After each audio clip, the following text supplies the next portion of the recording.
उस साल बहुत से माउंटेनियर एक ऐसे रिसर्च पर निकले थे कि माउंट एवरेस्ट को कितने रास्तों से चढ़ा जा सकता है। उस ग्रुप में थे एडमंड हिलरी, जो तेंजिंग नोर्गे के साथ पहले इंसान बने जो माउंट एवरेस्ट की पूरी ऊंचाई तक चढ़ पाए, और दूसरी तरफ थे एरिक शिप्टन अपने साथी डॉक्टर मिशेल वॉर्ड के साथ, जिसने अजीब से दिखने वाले पैरों के निशान की फोटो खींची जो सामान्य पैरों के मुकाबले काफी बड़ा था। यह पैर किसी और का नहीं बल्कि येटी के थे। लेकिन उस सिचुएशन में कोई मेजरिंग टेप न होने के कारण उसने आइस पीक को सामने रखकर फुटप्रिंट की फोटो खींची, यह दिखाने के लिए कि ये फुटप्रिंट कितना बड़ा है। इसके बाद जब ये पिक्चर पब्लिक हुई तो लोग इनके बारे में जानने के लिए काफी इच्छुक थे कि ये येटी है कौन। उस समय न्यूज़पेपर और मैगजीन में बस इसी की चर्चा थी। तब बहुत से ऐसे रिसर्चर थे जो हिमालय में इनकी खोज के लिए निकले, यह पता करने के लिए कि येटी आखिर में रियल है या फेक। दोस्तों, आज हम इसी टॉपिक पर बात करने वाले हैं कि येटी सच में रियल है या फेक। तो वीडियो को लाइक और चैनल को जरूर सब्सक्राइब करें और हम बताएंगे कि सच में येटी रियल है या फेक। दोस्तों, ये है मेजर सुशांत सिंह, जो हिमालय के मकालू एरिया में खोज यात्रा में थे और उनका ये कहना था कि उसने इतने बड़े फुटप्रिंट देखे जो इंसान के तो हो ही नहीं सकते। और जब मेजर ने अपने शेरपा गाइड से ये पूछा कि ये किसके पैर के निशान हैं, उस गाइड ने ये कहा कि ये एक जंगली आदमी के हैं जो बर्फीली एरिया में रहते हैं। दोस्तों, येटी को लेकर लोगों के बीच भले ही अलग अलग धारणाएं हो सकती है, लेकिन शेरपा लोगों में इनको लेकर कोई कंफ्यूजन नहीं है। येटी शेरपा के कल्चर का अहम भाग है। आप बहुत से बुद्धिस्ट मंदिर में इनकी आकृति को देख पाएंगे। येती शब्द जो शेरपा लैंग्वेज से आया है, जो शेरपा के दो शब्दों से मिलकर बना है, ये और ते, जहाँ ए का मतलब रॉक होता है वहीं ते का मतलब एनिमल होता है, यानी रॉक एनिमल। तिब्बत के कुछ लोकल कहानियों के अनुसार येती बहुत शांत होते हैं, तो कुछ नेपाल की कहानियों के अनुसार ये बहुत खतरनाक होते हैं। इससे ये पता चलता है कि येटी कहीं ना कहीं एग्जिस्ट करता है, लेकिन कहानियों में। पर क्या ये रियल में एग्जिस्ट करता है? तो इसके लिए हमें इनके एविडेंस को देखना चाहिए जो हमारे बीच उपलब्ध है। पहला फुटप्रिंट, दूसरा हाथ और तीसरा बाल।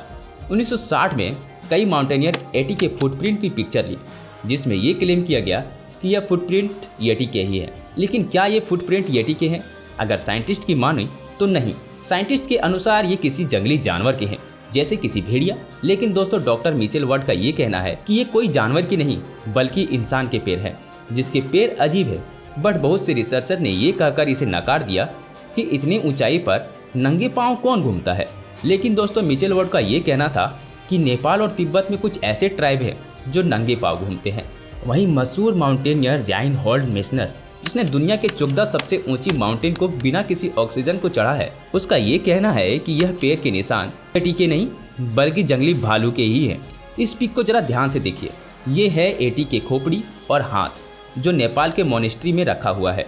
दोस्तों, ये आया कहाँ से, इसके पीछे बहुत इंटरेस्टिंग स्टोरी है। तिब्बतन टेक्स्ट के अनुसार एक इंडियन बुद्धिस्ट सिंगवा दोरजे, जो नेपाल में एक गुफा में मेडिटेट कर रहे थे, जहाँ एक शांत येटी आकर उसे खाना, पानी और तेल लाकर देता था। जब इस येटी की मौत हो गई तब सेंगवा दोरजे में इसकी खोपड़ी और हाथों को पांग बोचे गोम्पा में रख दिया, जो एक नेपाल की मोनेस्ट्री थी, जिसे 1667 में बनाया गया था। फिर 1957 में अमेरिकन व्यक्ति आए येटी के बारे में रिसर्च करने के लिए, जिनका नाम टॉम सिल्क था। बट वह भी येटी के ढूंढने में नाकाम रहा क्योंकि उनके पैरों में चोट आ गई थी। तब उन्होंने अपने दो भाइयों को कहा येटी के बारे में रिसर्च करने के लिए, बट उन्हें भी येटी के बारे में कुछ नहीं मिला। लेकिन उन्हें पांग बोचे गोम्पा मोनेस्ट्री के बारे में पता चला, जहां येटी के हाथ और खोपड़ी थी, और वहां से उसने हाथों की उंगलियों में से एक उंगली को स्मगल कर ली, जिसे लंदन के साइंटिस्ट ऑस्मन हिल को सौंपा गया, यह पता करने के लिए कि उंगली किसकी है। और इसके बाद ये पता चला कि ये हाथ की उंगली येटी के नहीं बल्कि किसी व्यक्ति के हैं। 1960 में राइनहोल्ड मेसनर, जिसने माउंट एवरेस्ट को क्लाइंब किया था, वह कुछ साइंटिस्ट के साथ जाकर यह देखने का प्रयास किया कि यह खोपड़ी किसकी है। और रिसर्च में ये पता चला कि खोपड़ी किसी व्यक्ति के नहीं बल्कि शेरों की है, जो एक हिमालयन गोट है। अब इनसे ये पता चला कि ना ही फुटप्रिंट, ना ही हाथ और ना ही खोपड़ी येटी के थे, बल्कि फुटप्रिंट भालू के, हाथ इंसान के और खोपड़ी शेरों की थी। 2013 में ब्रायन सेक्स ने पूरी दुनिया में ये चैलेंज किया कि कोई भी उसे येटी के बाल, येटी के दांत या फिर येटी के स्किन लाकर दे। इसकी वजह से उसे 50 से भी अधिक सैंपल मिले, जिसमें उसने 36 को चूज किया डीएनए टेस्ट के लिए। और यह सैंपल दूसरे जानवरों के जीन से कंपैरिजन किए गए, जिसमें ज़्यादातर सैंपल कॉमन एनिमल के थे, जैसे घोड़े, भालू और कौवे। लेकिन इनमें दो ऐसे सैंपल थे जो काफ़ी इंटरेस्टिंग थे, जो आए थे भूटान और लद्दाख से, जो मैच हुए थे 6.5 लाख साल पुरानी पोलर बियर से।